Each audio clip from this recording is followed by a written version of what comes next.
A few weeks ago, I stumbled across a stat that stopped me mid-scroll. 2/3 of associations report that prospects don't join because they don't see value in membership. So instead of scratching my head, I had an idea. I'd book a flight to the largest association event for associations in America, so I could find out why, and bring you along with me. So I hopped on my flight from Boston, Mass. to Los Angeles, California, on a mission to learn about the association space and the challenges they face. Welcome to the first installment of Snö On The Ground, the association equation. Hey, how's my hair? All right, we're here for ASAE's annual meeting. Trade show floor opens today. That's where I'm going to be doing most of the interviews. I'm meeting with folks right out on the trade show floor and asking them the questions that I want answers to. And that's all about the challenges associations face that are unique. Member retention, member engagement, growing their member base, and also getting those members to their events. How do they get them to fly out and attend an event? Is that a matter of the right content? Or is that a matter of the right networking opportunities? We're gonna find out. So come with me inside.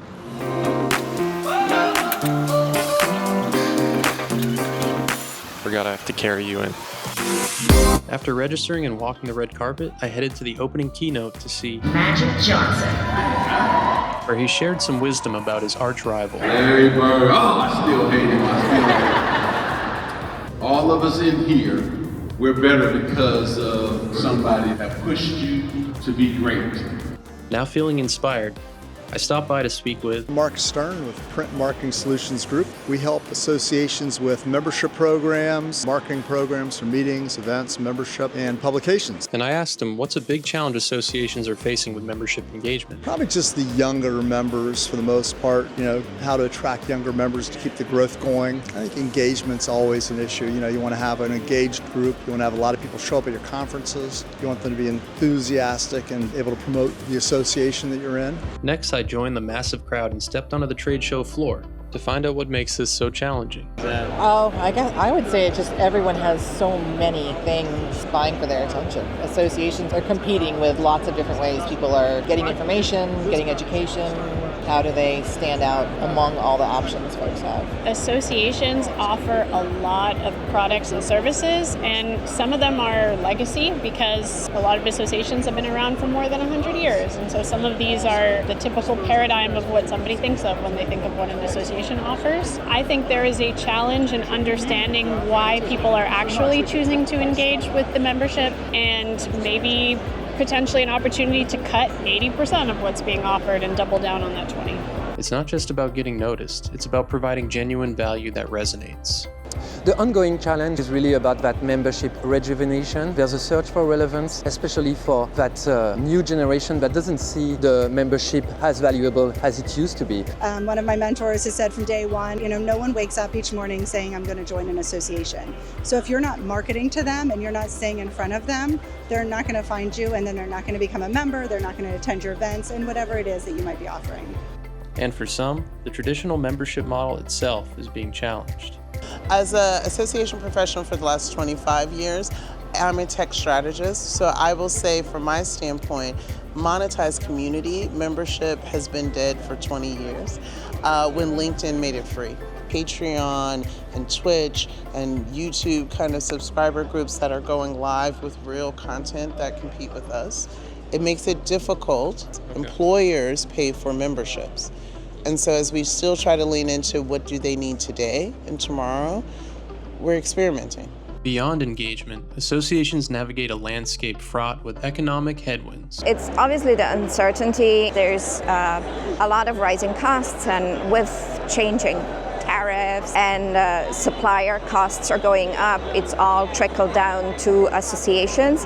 And some of those association events are booked many years ahead of time. Registration fees are set, boards are setting those most of the time. So sometimes you come into a situation that you are running an event and you know already that you don't have enough money to run your event. Well, sadly, the biggest thing is budget, but it's also around the incredible uncertainty in the entire, we'll just call it the economics right now, where it's difficult for many organizations to make decisions moving forward because some of them are not even sure if they're going to be around. in the next year. This financial tightrope forces a reevaluation of how associations generate revenue and manage resources. An association has to run 365 days of the year. A conference runs 2 to 4 days.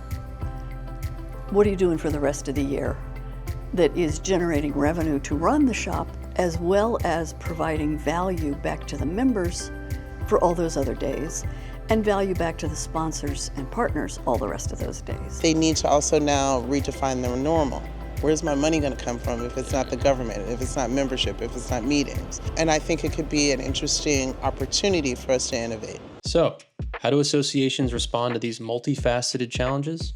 A powerful and reoccurring answer is data. It's the key to understanding members, delivering value, and standing out. When you're creating technology for associations, there's many different ways to go about it. For me, it was all about the data. That's my love language. That's what I like to talk about, but I also think there's a lot of just insights and a lot of pain points around it, right? There's data coming from every angle. How do you harness it? How do you collect it? What do you do with it? And I think technology allows for a lot of solutions around it, everywhere from collection to the analysis piece of it. And I think it answers a lot of questions that associations, if they're not asking already, should be asking. I am a firm believer in that data should drive almost all decisions. We are big believers in marketing that you should be testing everything you do, because how do you know what's working if you don't test? And I guess even more important, how do you know what's working if you're not looking at the data? This data-driven approach fuels the demand for personalization, mirroring the experiences members have in their everyday lives. I think it's a lot about personalization. I mean, we're in a day where we go shopping online and we're shopping on Amazon, Target, whatever, and they know what we need before we even know it, right? Like they know when my shampoo is about to run out or what to make recommendations. That's the type of personalization people expect in the real world. That's where we're dealing. And our members live in the real world and they're used to that technology and they're saying, why can't I get this from my association? You know, my association should know who I am. I have a member profile. You know what kind of classes I'm looking at through LMS. You know what sessions I'm going to. So cater to me in some way that makes sense to me. Make it easy for me to find sessions, find content. Speak to me as someone that you know. Personalize that content, personalize that journey, that experience. If I am talking about events here at ASAE and somebody wants to get to me, they can see that I'm actually also a speaker, that I've been involved in the events industry. So that there are systems and technologies which actually pull out that and say, hey, you're speaking on festivalization of meetings, but did you know there is also this session and this session which may be of interest to you? I like to call that Amazonification of our industry. We are all actually already in that mindset. So really it's about personalization, I think, a lot of times too, just really touching on what is important to the member and making sure you address that and not, take a internal focus, take the focus what the members want, not what you think they want. 'Cause that's a big problem. A lot of times you get internal egos or whatever involved that think, oh, we got to do this because for whatever reason, but really it's what do the members want? So what the customer wants is what counts. It's very simple.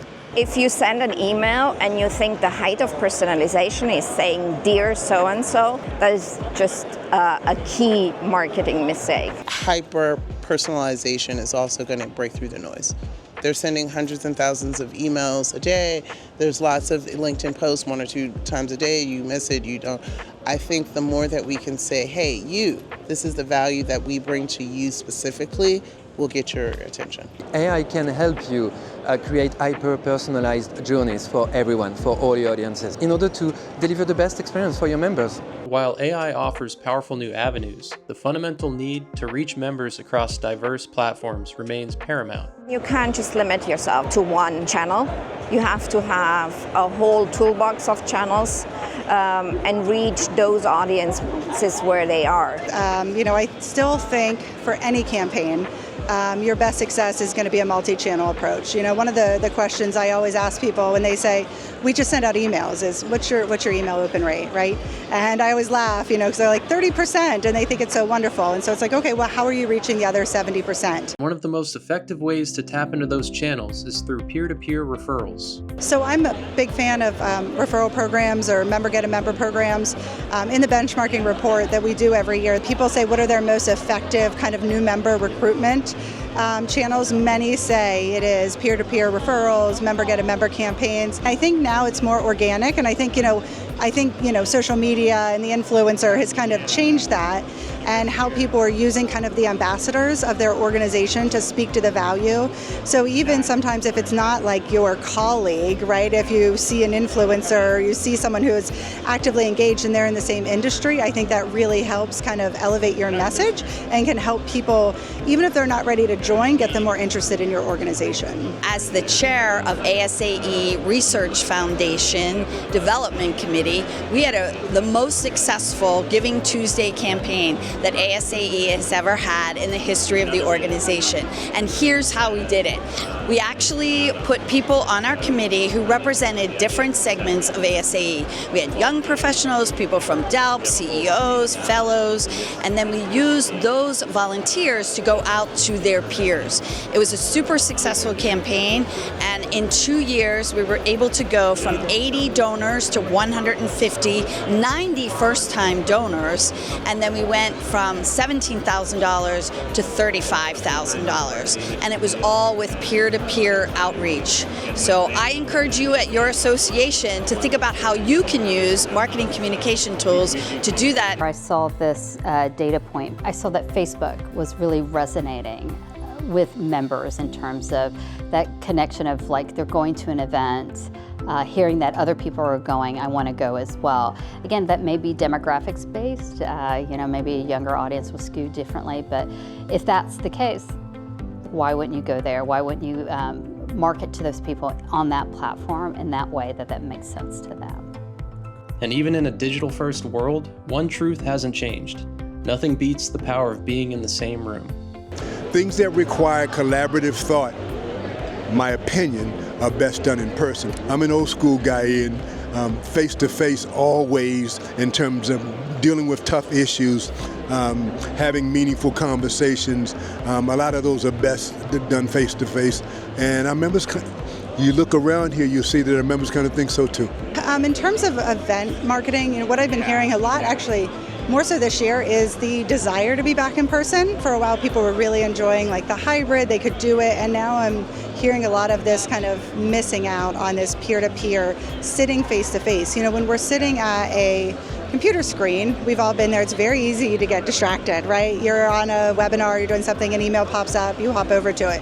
Whereas we're face-to-face, it's much easier, it's quite rude, right, to look at your computer and start doing something. So I think that desire, so more folks who can bring people together in those in-person events is really great. Events are the backbone of associations, and generating that revenue is so key to connecting with members, growing membership. People want to be able to network and be together in person. Ultimately, the future of associations hinges on fostering deep relationships, not just with members, but with partners and even turning members into advocates. Our members want to talk to each other more than they want to talk to us. So providing them the space where they can do that, ask each other questions, but let the communities thrive based on how they want to thrive.